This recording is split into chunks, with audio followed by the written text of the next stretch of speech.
all of these efforts may be a waste of time, because one renegade scientist believes we've gotten it all turned around.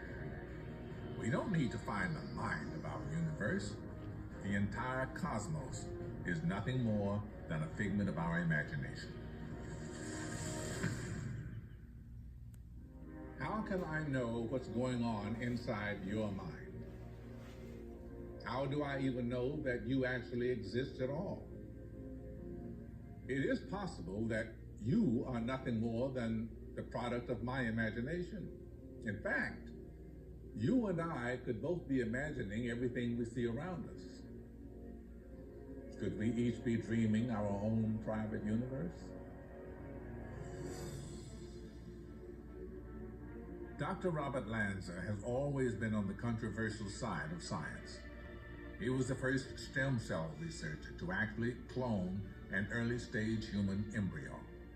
Described by his peers and the press as a renegade thinker, Robert is now pushing on a new frontier.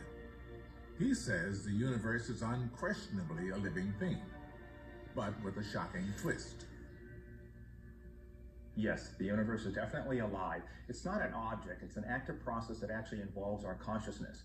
So if you look at the trees or the sky, the truth is everything you see and experience is a whirl of information occurring in your mind. Robert firmly believes that the universe begins and ends in the mind of the observer, that the universe is nothing more than the vivid imagination of our brains.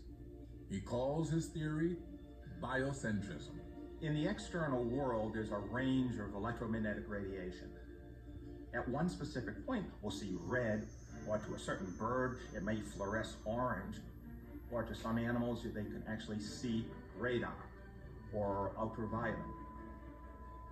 So all of these things are not determined by the external world, they're determined by us. So it's our mind that actually makes that subjective experience. So biocentrism is the only rational way to explain the structure of the universe. Robert's radical theory stems from pondering another strange theory that is widely accepted: quantum mechanics. Bob thinks time is a tool of the mind that weaves spatial states together, much like still frames that merge to form video. If I shoot this arrow and you want to know exactly where it is, we could turn the camera off and freeze a shot of that, like say 10 feet above the ground, and you would know exactly where it was. But you of course wouldn't know its trajectory, you wouldn't know where it's going. And that's exactly what happens in the real world with particles. Virtually everything out there we know, if you measure its exact location, you lose all information about its momentum or any of the time-related components. And so why is it that if you measure one component, you lose information about the other? And that's because time isn't just out there. It's actually the way we put it together in our mind. In quantum theory, particles can be in multiple places at once, until the moment you make a measurement, when the particle must end up in only one of those locations, which means nothing is certain until an observer makes a measurement.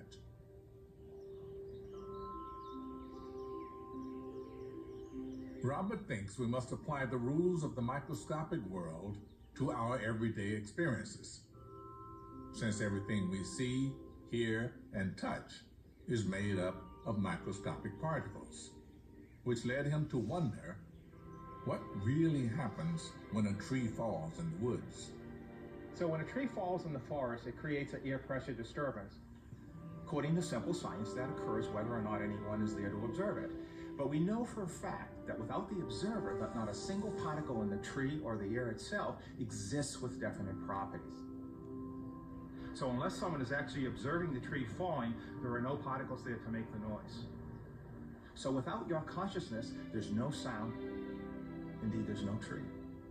The physical world around us is all an illusion, created by our minds. And when we close our eyes, space and time simply dissolve away. Well, it's actually us, the observer, who creates space and time, and that's why you're here now. Reality begins and ends with the observer.